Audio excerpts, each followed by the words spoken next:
Who's your commander? Good luck. Equip. Move to combat. Resolves. Right. Now, before you attack Does me, anyone have an answer? well played. Good game. Hello everyone, my name is DJ and you're watching the Jumbo Commander YouTube channel. Modern Horizons 2 is out and it is spectacular. If you want to hear about all of the new cards that you're going to play in Commander decks, you should head on over to the Command Zone where I'm going to be breaking them all down in detail with Jimmy. It's going to be great. But no one is talking about these amazing reprints, especially these Old-Border reprints from Modern Horizons 1 that look so good. So I want to take a look at these reprints, talk about how amazing they are and where you should put them in your current Commander decks. Let's start off with white. First we have Ephemerate. Ephemerate is a staple in the white blink decks. In fact, if we look at the white blink theme, it is the second most common, highly synergistic card among them. And actually, Ephemerate I found just works great for protecting your things that you want to protect, getting those enter the battlefield triggers. It just gives you a ton of value, a good 2-for-1 in white that desperately needs card advantage. Next, we have one of the best removal spells in white, and white's running some of the best removal spells already. It's Generous Gift. This has seen a lot of traction in Commander decks. People are playing it all the time. If we look at the top white cards of all time, Generous Gift is number 6. So it is played a lot right after these other two very efficient removal spells. But I gotta say that this is very good and you need to be playing in a lot of decks because you need to have diverse answers. You gotta answer those enchantments, those planeswalkers, all sorts of stuff. Next, we have Giver of Runes. Giver of Runes is one of the most powerful 1-drops printed. I can't say that anymore because we have new powerful 1-drops printed in white. But Giver of Runes is another copy of Mother of Runes and it makes combat a nightmare. It lets you get damage through with bigger creatures. It protects your board and it does it so cheaply. And also, you can fetch it up with cards like Knight Captain of Eos or Ranger of Eos. Relevant 1-drops in white are so much more valuable because we have these tutoring effects already in existence. This King of the Pride is just fine. If you're playing a cat deck, you're going to want to play it, so now your cat deck can look a little bit better. Ranger Captain of Eos is amazing. It's a $20 mythic. It's one of the more expensive white cards that we have here, and I've got to say that it is phenomenal. You know, tutoring up a creature card 1 or less gets you a surprising amount of creatures. If you look at it, you have relevant things like Walking Ballista, the Giver of Runes that I mentioned, the brand new Esper Sentinel that you will be playing in all of your decks, Machias that you can dump mana into, I don't know, a 1-mana 6/6 flying lifelinker. We've got cards that synergize with a bunch of different deck archetypes. There are a ton of relevant 1-drops that exist, but it's not just tutoring for Ranger Captain of Eos. It's shutting down your opponents or protecting your own combo with that second ability. Sacrifice it. Your opponents can't cast non-creature spells this turn. If you need to land something relevant, you need to combo off, you need to shut down your opponent from winning the game, this sacrifice effect goes a long way. This card is a white staple and it needs to get cheaper so that more people can put it in their decks. Next and last for white, we have Sisay, Weatherlight Captain.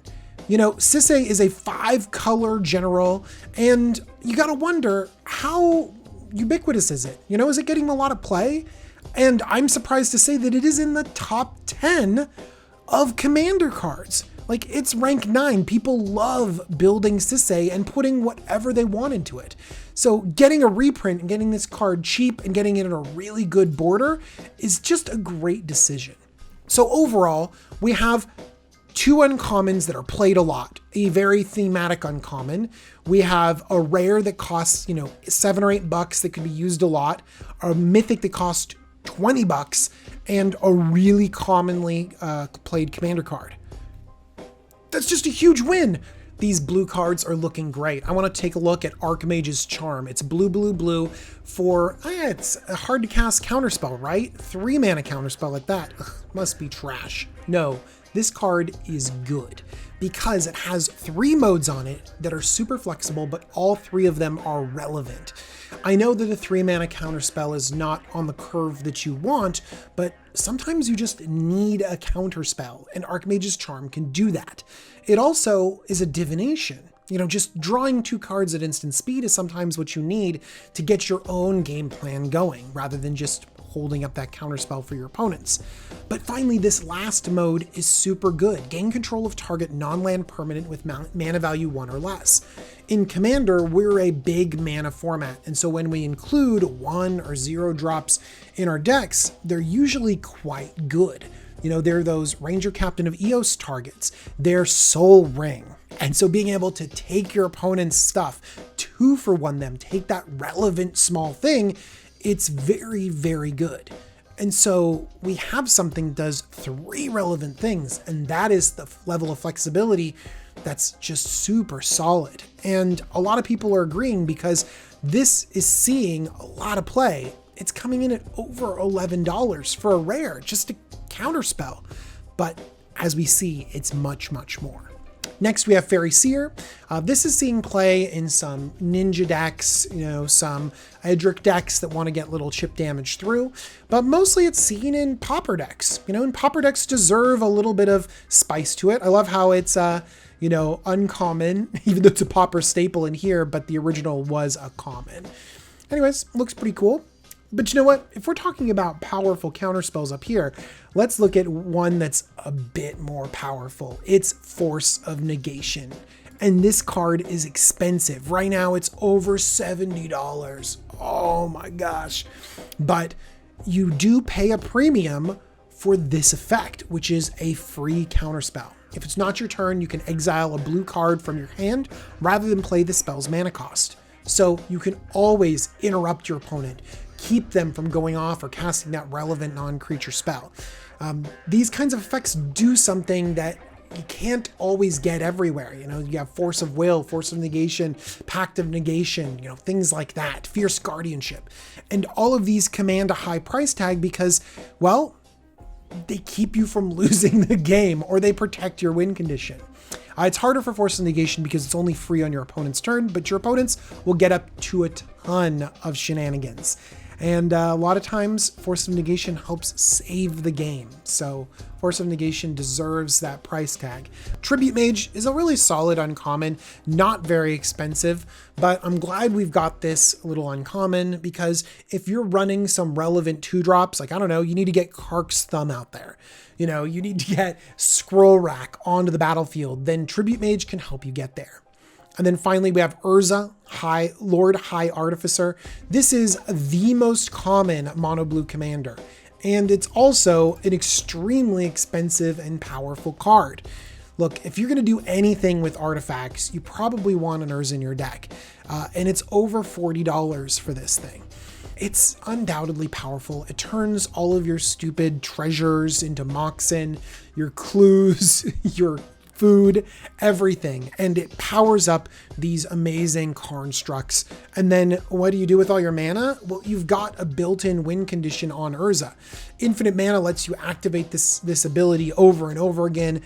I mean, Urza just takes over a game, and it comes down so early at 4 mana. It gives you value that sticks around. I can't have enough good things to say about Urza.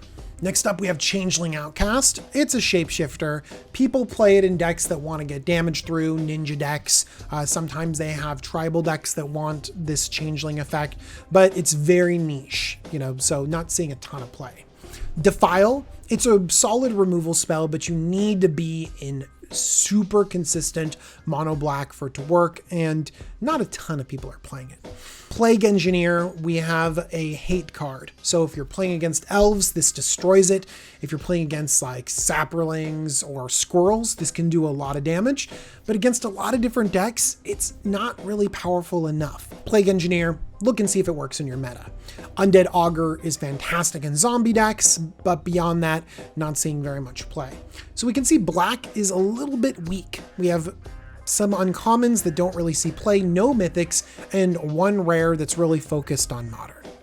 Next, we have red with only 3 cards. We have Goblin Engineer, which is spectacular. This Entomb effect, getting a relevant artifact into our graveyard, is really good in all of these artifact decks.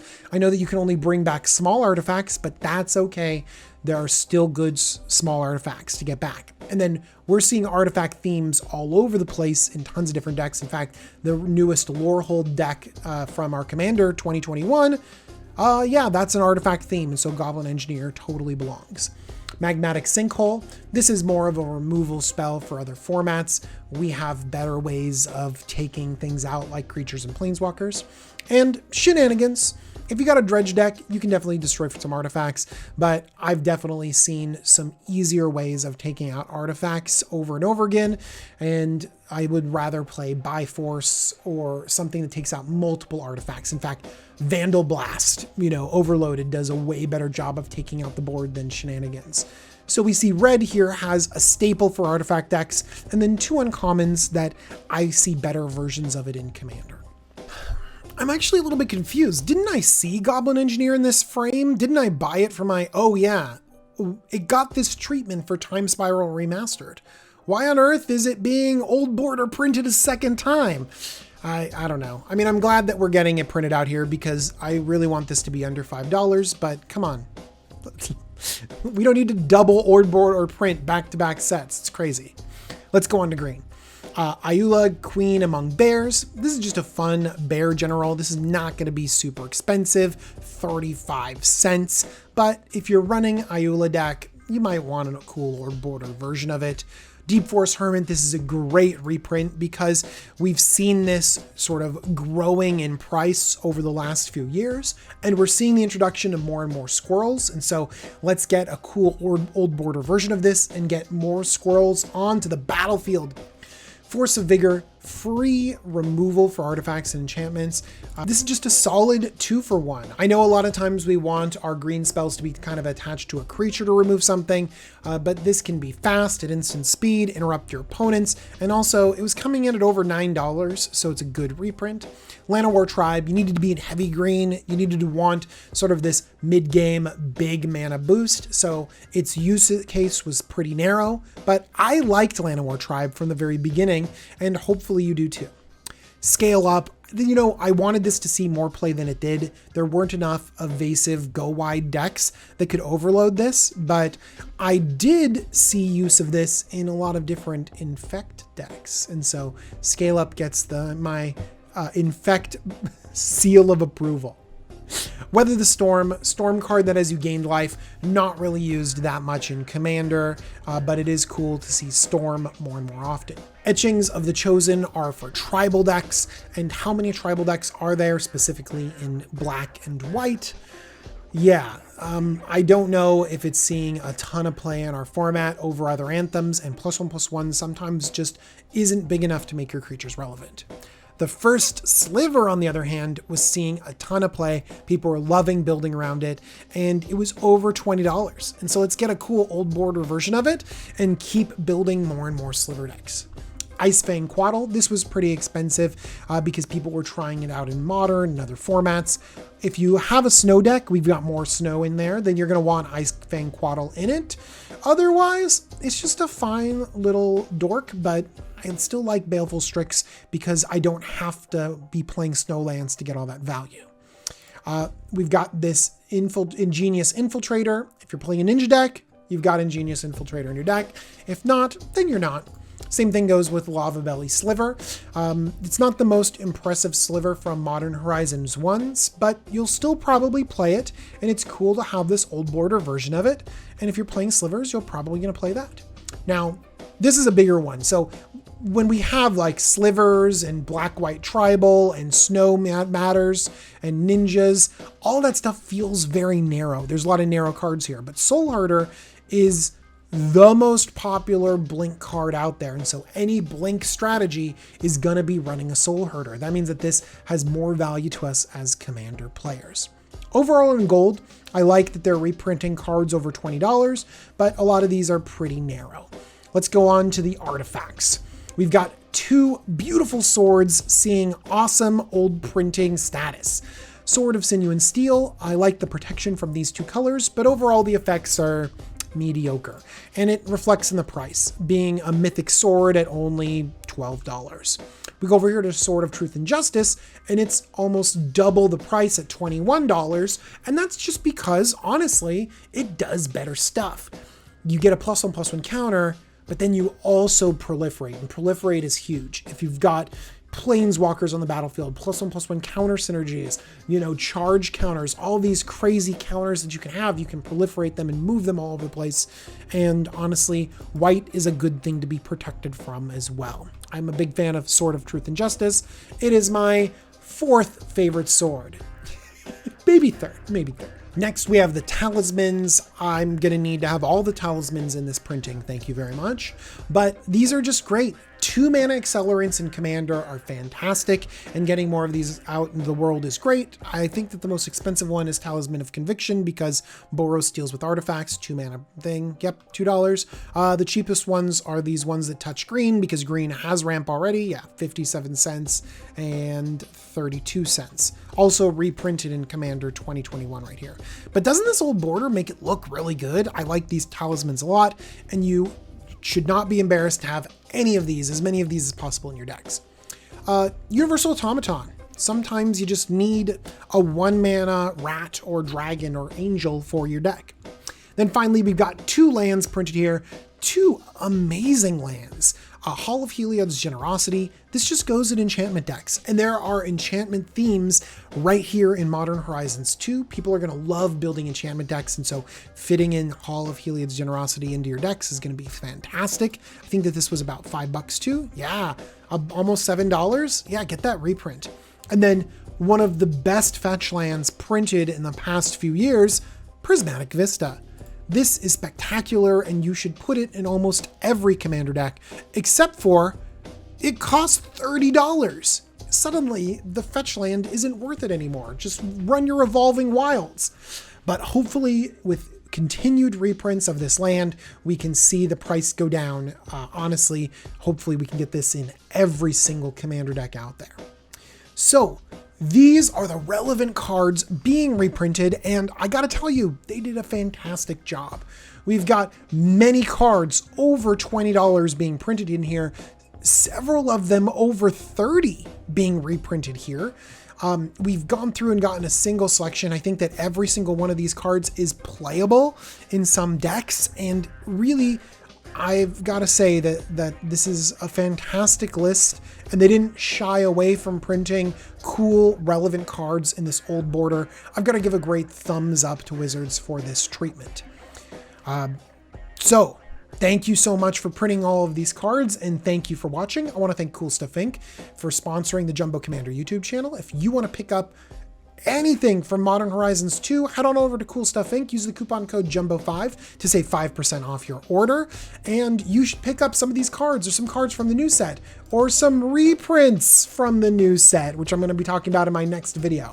I also want to thank my patrons. They're amazing, and they make this channel happen. Thank you, patrons. And thank you for watching this video. I want to see you next time where we talk about all of these other reprints. What a great set. All right, everyone. Bye-bye.